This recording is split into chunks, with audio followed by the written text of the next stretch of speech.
তো আমার পেজের ক্ষতি করেছেন কেন? আপনারা ক্ষতি না করে ভিডিও লিখছেন, কিন্তু আমার অনেক ক্ষতি হয়েছে পেজে।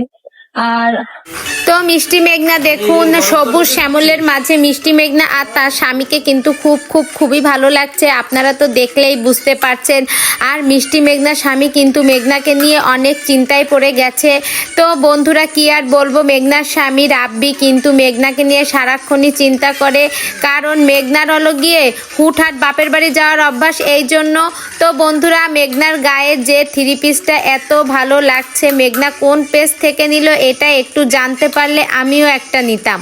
তো বন্ধুরা এই যে সবুজ মাঠের ভিতরে মেঘনা তার বরকে নিয়ে দাঁড়ায় আছে, এটা কিন্তু হেব্বি ভালো লাগতেছে।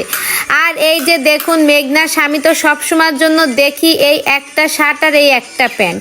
মেঘনা বিভিন্ন সময় বিভিন্ন ধরনের সুন্দর সুন্দর ড্রেসই পরে, কিন্তু মেঘনার স্বামীকে তো দেখে একটা শার্ট একটা প্যান্ট।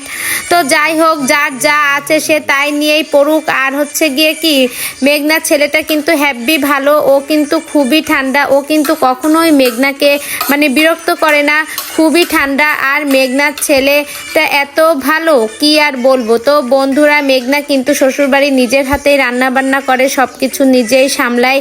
তো ছোট বয়স হিসেবে মেঘনা কিন্তু অনেকই গুছিয়ে নিয়েছে, ঘরটাও কিন্তু অনেক সুন্দর করে সাজিয়েছে।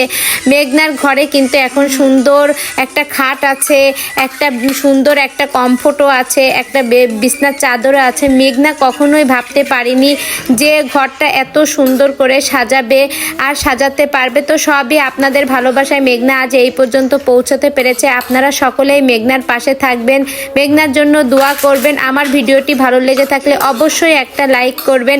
আর মেঘনার বিভিন্ন ধরনের নতুন ভিডিও আপডেট পেতে আমার চ্যানেলের সঙ্গেই থাকুন। ধন্যবাদ।